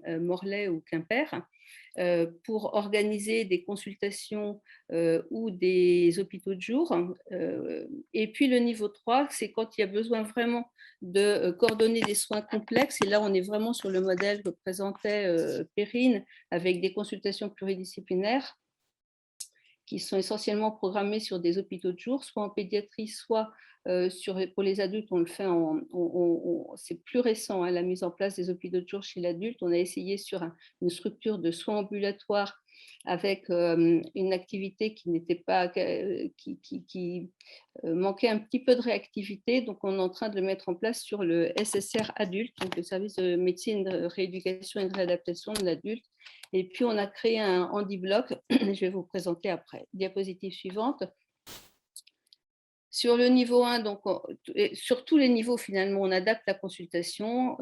On essaie d'avoir la première consultation de la journée ou de la demi-journée pour pas qu'il y ait de temps d'attente. Les étiquettes sont préparées en amont. Les outils pour avoir des informations sur le patient sont transmises, que ce soit le passeport handicap, où on va le voir après, la fiche relationnelle qu'on a créée avec l'aide d'une structure médico-sociale et qui a l'avantage d'être sur un format A4 que les familles peuvent renseigner elles-mêmes et qui va suivre le patient finalement si jamais il va d'un endroit à un autre où on l'a en anticipation pour avoir un petit peu une idée de l'approche la plus adaptée. On peut faire des téléconsultations aussi.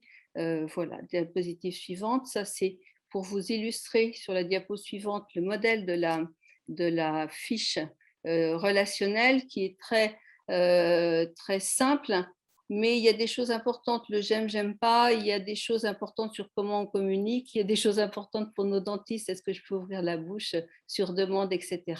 Et il y a qu'est-ce qui me rassure, parce qu'il peut y avoir des doudous, des musiques, des vidéos qui rassurent et qu'on va mettre en place pour que le soin se fasse. On peut même aussi faire intervenir les clowns, on le verra sur la vidéo d'HandiAccès, dans l'e-blog par contre, et on a d'ailleurs avec l'équipe de rééducation fonctionnelle publié un article en 2020 sur finalement la distraction apportée par les clowns qui est une aide à la réalisation de gestes comme les toxines botuliques, c'est comme ça que ça avait été fait. Et bien sûr les méopas, les crèmes EMLA, etc. Diapositive suivante. Il y a les hôpitaux de jour, bon, voilà. Et puis, troisième diapositive suivante, il y a le handi-bloc, parce que parfois, le soin ne peut pas se faire, ne peut pas s'envisager sans anesthésie générale. Par exemple, les soins dentaires, les injections de toxines. Et à ce moment-là, quand un soin doit se faire sous anesthésie générale, on se pose systématiquement la question du bilan de santé qu'on peut éventuellement coordonner en même temps sur la même anesthésie générale, parce qu'on sait qu'il est parfois difficile de faire ces bilans de santé. Et donc, Et donc, on va pouvoir, selon les recommandations du PNDS, par exemple, PNDS Angelman en ce qui concerne le syndrome, mais c'est aussi des recommandations de bonnes pratiques qu'on peut avoir quand il n'y a pas de PNDS. Et on va essayer de regrouper tout le bilan de santé sur la même anesthésie. Le handibloc peut aussi être sollicité sur ce qu'on vous a déjà présenté avec Angèle et Perrine, c'est-à-dire quand on a une modification du comportement brutal, on va interroger la douleur, le somatique et quelquefois les examens peuvent se faire en hôpital de jour avec un effet facilitateur de la consultation en prenant le temps, en mettant les distracteurs, en faisant tous ces éléments-là. Et puis quand c'est vraiment pas possible, qu'il faut une anesthésie pour faire une endoscopie ou effectivement regarder, faire une recherche de causes douloureuses, et bien à ce moment-là, on va programmer tous les examens lors d'une seule anesthésie. Et on va croiser aussi ce handi-accès avec le centre de référence parce que c'est quelquefois aussi l'occasion de re-questionner le bilan génétique, notamment chez des personnes qui vont être des personnes adultes avec un trouble de déficience intellectuelle qui n'a pas de diagnostic.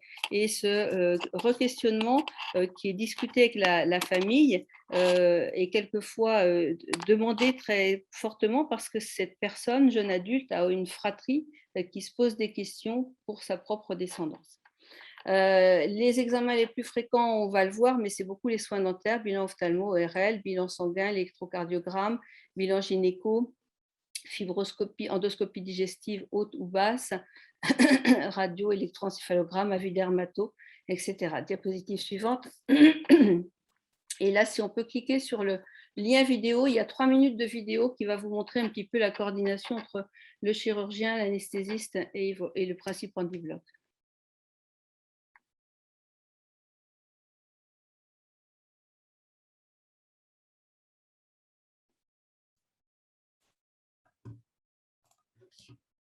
Vous voyez la vidéo là? Non. Non.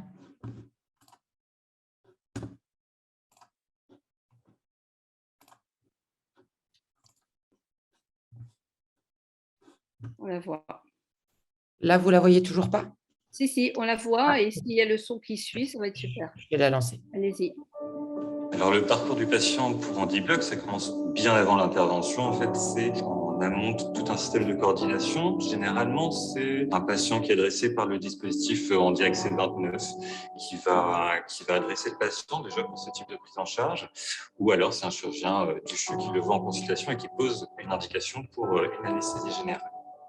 À ce moment-là, on va renvoyer le dossier à handi-accès 29 qui va mener un véritable travail d'enquête en fait, pour voir quels sont les besoins du patient et qu'est-ce qu'on pourrait lui apporter le jour de l'intervention sous anesthésie générale.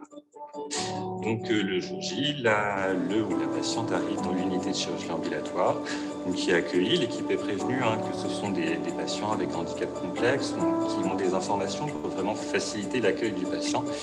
Et le patient va ensuite descendre au bloc, être accueilli par l'équipe qui là aussi sera informée des spécificités, des gestes qu'il va falloir plutôt éviter, de comment on va pouvoir rassurer cette personne.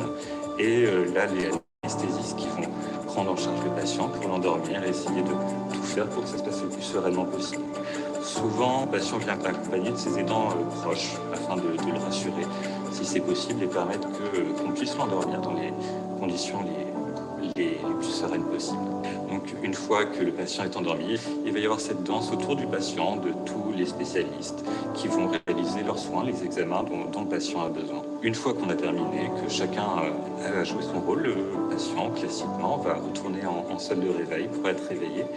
Et souvent, on appelle aussi son aidant s'il y a besoin pour aider au réveil, pour qu'il soit le plus calme possible et pouvoir rentrer chez lui ensuite le plus rapidement et avec tous les bilans dont il avait besoin. Si je devais résumer handi-bloc en 3 mots, je dirais certainement accessibilité, coordination et fluidité du parcours. Le principe d'handi-bloc est très simple, c'est-à-dire qu'au lieu d'avoir une plage de bloc opératoire qui est réservée à un chirurgien, ce qui est habituellement le cas dans un hôpital, eh bien dégage une plage de bloc opératoire pour un patient en situation de handicap complexe. Ces patients ne pouvant pas accéder à des examens de routine sans avoir d'anesthésie générale. De la même façon, on va donner le feu vert pour certaines petites dérogations au protocole habituel. Un patient qui refuse, par exemple, de s'habiller, eh bien, tant pis, il va venir en civil au bloc et on va s'occuper de ça après. Donc, on est très, très souple et vraiment, tout est fait pour que le bloc s'adapte au patient et pas l'inverse.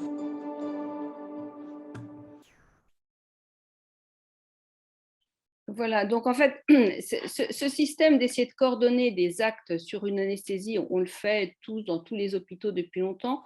Là, la différence, c'est que vraiment, systématiquement, il y a une anesthésie, on se pose la question du bilan de santé, de tout regrouper. Et donc, pour ça, diapositive suivante, on a eu besoin finalement d'organiser les choses. Le bloc opératoire, c'est très normé. C'est avoir 2 anesthésies générales dans l'année, c'est quelque chose qui n'est pas si rare que ça quand on est confronté au handicap, surtout dans les formes les plus complexes. C'est très anxiogène, ces hospitalisations, il y a les risques liés à l'anesthésie générale. Donc, on a travaillé sur le regroupement au maximum lors d'une même anesthésie, adapter les pratiques d'un environnement qui est au départ très normé. On peut comme ça aussi améliorer l'accueil, améliorer les prises en soins. On peut aussi former les soignants pour une meilleure effectivement, mieux comprendre les spécificités de chaque patient. Diapositive suivante. Et donc on va avoir donc le système handi-accès qui est ici, qui est en lien donc en amont avec bien sûr les médecins spécialistes ou généralistes, les dentistes, les structures hospitalières, les établissements médico-sociaux et les familles, puisqu'on a un accès directement possible par les familles. Et puis cette coordination handi-accès qui va se mettre en lien, et on a depuis un mois, depuis une semaine, une coordinatrice au handi-bloc. Pourquoi quelqu'un qui coordonne au handi-bloc? C'est pour préparer en amont l'ordre des interventions. C'est par exemple aussi mettre les gouttes pour la dilatation, pour que le fond d'œil puisse se faire. Entre-temps, il y a des... Entre-temps, par exemple, pour un fond d'œil, il faut que l'œil soit dilaté, donc les gouttes doivent être mises. Entre-temps, il va y avoir les soins dentaires et l'ophtalmo est appelé pour intervenir après. Donc, il y a comme ça, comme il le disait sur le film de Arthur Shkushkovitch, une danse des intervenants autour. Et donc, c'est juste ça la particularité, c'est que vraiment, on essaie de tout regrouper et pas simplement une personne disponible. Et donc, on construit le handi-bloc de cette façon. Diapositive suivante. Le bilan d'activité, on voit que donc, les demandeurs sur l'activité 2021, donc il y a les établissements de santé, les hôpitaux du Finistère, les établissements médico-sociaux et puis l'entourage du patient. Donc ce sont les 3 principaux demandeurs. L'activité en très nette augmentation. Diapositive suivante. Sur le bilan d'activité donc 2021, donc on voit qu'il y a à peu près 47% de consultations externes, souvent regroupées et multiples, hein. Et puis le handi-bloc, c'est pour moitié. Les spécialités demandées, eh bien, beaucoup d'odontologie. On a la chance d'avoir un service dentaire, voilà, l'ophtalmo, l'ORL. On fait les gastro-entérologies, neurologues, neuropédiatres, radiologues. Il y a aussi les algologues. Et on met en lien aussi avec l'équipe, on a une équipe mobile pour l'enfant de 0 à 25 ans qui vient de débuter, qui s'appelle Modidol, sur un projet aussi soutenu par en externe, on espère relayé ensuite par l'ARS, et puis avec développement notamment d'une application que je pourrais peut-être vous transmettre, c'est ApoEDINC, qui a été fait avec la Société française de la douleur, dédié au handicap, avec les échelles adaptées douleur handicap sur une application comme dans Apo Migraine, c'est-à-dire sur votre téléphone portable, vous pouvez renseigner et venir aux urgences avec ce document. C'est en train de se mettre en place, ça vient d'être validé. Et donc Philippe Lemoine, qui est notre algologue, qui est dans le dispositif, fait partie des trois services, c'est-à-dire Paris, Lille et Brest, qui ont mis en place ce dispositif et cette application ApoEDINC. Voilà, diapositive suivante, je crois que c'est fini, ça c'est notre plaquette, voilà, il faut qu'on la refasse parce qu'il n'y a pas HandiBlock. Diapositive suivante, c'est juste pour donner la place aux questions et je crois que ce sont des questions regroupées, j'en suis sûre même pour les 2 dispositifs d'accès aux soins qui sont l'HandiConsult du 75 de Perrine et le HandiAccès du 29, voilà.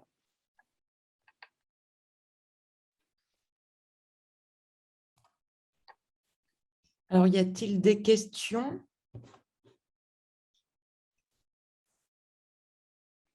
Alors, j'ai répondu à quelques-unes sur le chat, sur la discussion, hein. Alors, effectivement, le HandiConsult, c'est sur la Salpêtrière, c'est un hôpital d'adultes. Et du coup, on ne prend théoriquement que les patients âgés de 15 ans et 3 mois, parce que c'est la définition pour être adulte, parce que le matériel ne serait pas adapté, notre matériel ne serait pas adapté à des enfants. Donc, en fait, non, on prend que des adultes sur la plateforme HandiConsult.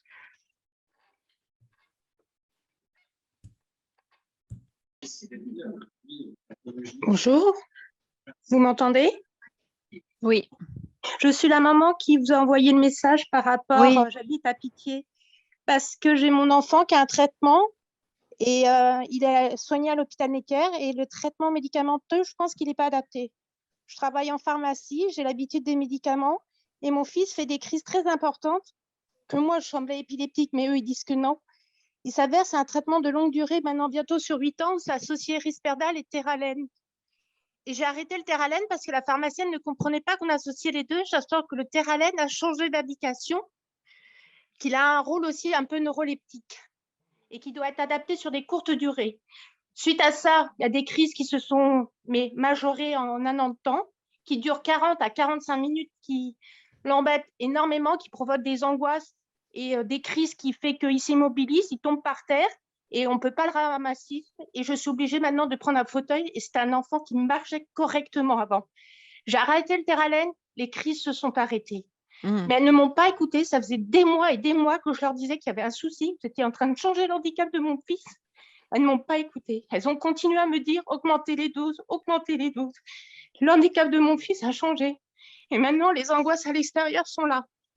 Et on pense à une dyskinésie tardive des neuroleptiques. Et je voulais savoir ce que vous en pensiez suite à ce type de traitements qui sont là depuis de long terme et qu'on donne à nos enfants malheureusement et qu'on n'essaye pas de voir autrement. Et pourtant, je travaille en pharmacie. Hein. Je ne suis pas contre les médicaments. Mais on ne nous écoute pas. Alors, à chaque fois qu'on dit que ce n'est pas adapté, on ne veut pas nous entendre. Augmenter les doses. Alors, moi, je veux bien répondre une première partie, pas sur la partie épileptique, parce que je ne suis pas compétente, mais comme finalement votre enfant il a un neuroleptique, moi, je veux bien vous proposer qu'on le voit dans le service pour évaluer la dimension, on va dire, ce qui a fait qu'on lui a prescrit du Risperdal et du Terralène. Et effectivement, il y a des neuroleptiques dans le Terralène, mais le Risperdal est aussi un neuroleptique. Et on l'a associé les deux, malheureusement. Et à un moment donné, j'ai arrêté le Risperdal. Ça peut arriver parce que ça peut arriver parce que est-ce que ça peut être de la dyskinésie? Parce que j'ai arrêté le Terralène et ces crises de 40 minutes qu'il avait tous les jours vers la fin, tous les jours se sont arrêtées. Alors, je pense que sur la partie épileptique, je laisse mes collègues répondre, mais je ne pense pas que c'est de l'épilepsie. Je pense que c'était des crises de dyskinésie tardive dues à l'association de ces deux produits qu'on a mis sur du long terme pendant 8 ans. Bon, je veux bien qu'on l'évalue dans le service si vous voulez. J'ai mis mon mail là dans le chat. D'accord? D'accord, c'est très gentil de votre part. Merci pour votre écoute encore. Merci de votre soutien à tous, vous, professeurs. Merci de nous écouter, vraiment. Excusez-moi.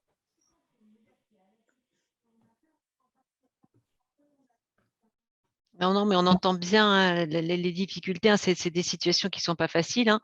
Et puis, dans les établissements sociaux et médico-sociaux, c'est vrai que c'est compliqué aussi parce que quelquefois, on a recours à des neuroleptiques parce que les situations sont difficilement gérables, parce qu'il n'y a pas beaucoup de personnel, parce que, voilà, donc c'est très compliqué. Après, il ne faut pas hésiter à demander de l'aide. Alors, je ne sais pas s'il est suivi par un neuropédiatre, enfin, de pouvoir, voilà, de redemander de l'aide.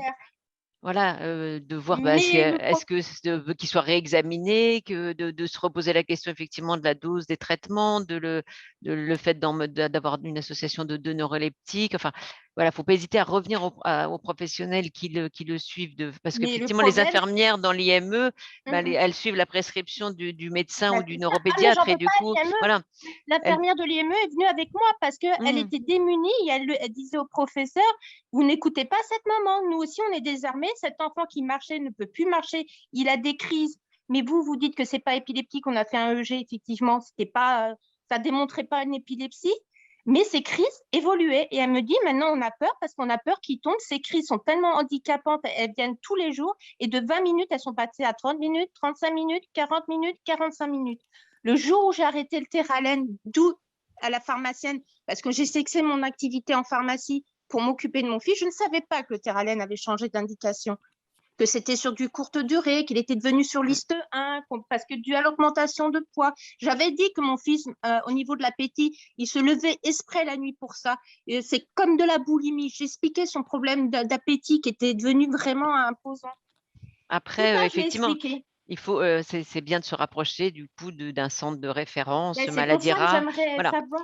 Et de pouvoir avoir l'avis d'un neuropédiatre, d'un pédopsychiatre, enfin d'avoir un avis d'une équipe qui connaît, voilà, qui connaît bien, et de vous rapprocher effectivement, comme vous a proposé, voilà. Merci. Angèle Merci Consoli, beaucoup. et puis après, voilà, nous on a des neuropédiatres aussi dans le service. Et c'est pour ça, comme vous passiez de l'enfant au stade adulte, entre les deux, je me disais, est-ce que c'était possibilité d'avoir une consultation quand il commençait de l'enfant à l'adulte? Alors, pour la prise en charge somatique, nous, à la Salpêtrière, c'est adulte. En revanche, au département de génétique, où on est centre de référence pour les déficiences intellectuelles de cause rare, là, on a une équipe de généticiens, de neuropédiatres et de neurologues adultes.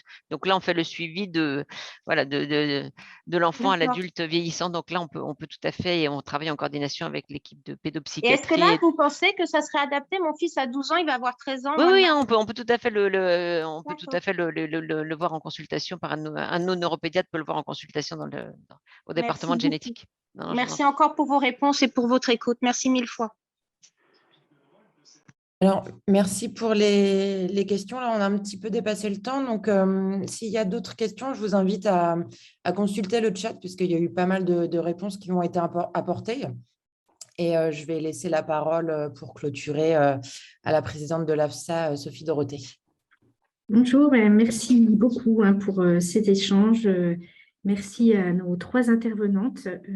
On voit bien à la fois la complexité comme médecin et comme parent pour accompagner nos enfants, et toutes les pistes que vous avez évoquées, les dispositifs qui se mettent en place, la façon de cette part importante de l'évaluation et de fait de se poser avant de décider une prescription médicamenteuse. On y est très sensible et on espère bien pouvoir continuer à travailler avec vous comme on l'a fait jusque-là. Vraiment, on vous remercie. Voilà, donc merci à tous pour votre participation. Donc le webinaire sera disponible en replay sur la chaîne YouTube de l'AFSA. L'information de sa publication sera via la page Facebook de l'AFSA. Et le prochain webinaire a lieu le 13 décembre 2022 et portera sur 2 thèmes. La communication avec et par les personnes avec syndrome d'Angelman et les troubles de l'intégration sensorielle dans le syndrome d'Angelman. Ces 2 points qui ont évidemment été un peu sur le devant de la scène aujourd'hui. Et les intervenants, donc pour la partie communication, ce sera Amélie Rocher-Capellan, qui est chargée de recherche au CNRS au laboratoire Gipsalab de l'Université Grenoble-Alpes, et pour les troubles de l'intégration, le docteur Delphine Godin, pédiatre au CHU de Brest. Voilà, eh bien, bonne journée à tous, merci beaucoup et à bientôt. Merci beaucoup. Au revoir. Merci, bonne journée. Au revoir.